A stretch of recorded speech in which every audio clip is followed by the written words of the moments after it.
What's going on, everybody? It's your boy, Coach, here to break down Week 7, a stacked Week 7 of college football. You know how we do it here. Early game, afternoon game, night game, and then a nightcap. So let's get started. The early game that I'm looking forward to is Bama and Mizzou. Bama, who has, after an early season loss, has looked very good. Like, they just keep getting better every week. The defense keeps getting better every week. Ty Simpson keeps getting better every week. You figure the talent on that team would eventually mesh and meld to DeBoer's liking, and it looks like they are. Now, this is a Mizzou team where we see this quite often with Mizzou. They're always talented, but this game comes, and this time against Alabama, where it's just, we're going to see Mizzou's true mettle. We're going to see if they belong, because Mizzou often, more times than not, stacks these early wins, and then a game like this comes. Now, albeit it's in Columbia at home, and I'm anxious to see if Mizzou can kind of, plant their flag as a true contender for the SEC. Moving to the afternoon, look, there's two games. One of them is very near and dear to me, so I'm just going to get it out of the way. Texas OU.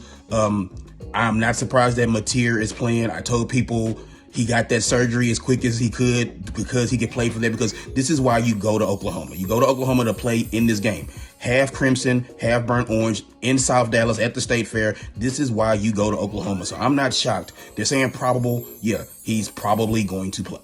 A Texas team that, look, this game is always crazy. It's a rivalry. It's always goofy. It's always wacky. So I don't expect anything different. I am a traditionalist, so I don't like that it's an afternoon game. It's usually at high noon, and it's just, it adds to the drama and the intrigue of the game. But again, Texas hasn't looked great.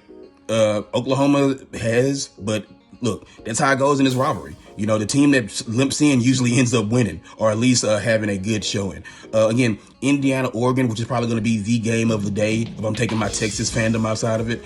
Game day is going to be there. Indiana has been kicking butt and taking names. Oregon doing the same. These are two of the best teams in the country. Like, not even a doubt. And we'll see Indiana, Oregon, big time game out in Eugene. Oregon is just, like I said last week in the 5, make sure you go back and check out the 5, that Oregon is it's a complete team. Special teams, offense, defense, all three phases of the game, they thrive at. Indiana has just been so nasty on defense and just lighting up on offense. This is Indiana's first true test of the season, and I look forward to seeing how the Hoosiers handle themselves out in Eugene. Night game, Michigan and USC, another road game, another conference road game for the young quarterback. USC, who is still probably smarting from last week's loss in Champaign to a very good Illinois team. But again, here's another chance for Bryce Underwood to show that he belongs, to show that he is him and he's worth all that money. A Michigan team that, again, they remind me of the Alabama team, where it's just like they're getting better every week as Underwood gets more comfortable. They're opening up the offense a little bit. Michigan always comes to play on defense, so it should be a really good game against a Trojan team that is talented, but they have their warts, and a lot of them were exposed against Illinois. So we'll see that. And then the nightcap, ASU and Utah. I mean, this is an old school Pac-12 after dark game, but now it's Big 12 after dark.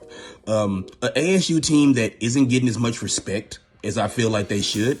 Sam Levitt is the real deal. I think he is a fantastic quarterback out there in Tempe. Utah has a great quarterback of their own in Dampier, but look, I don't know.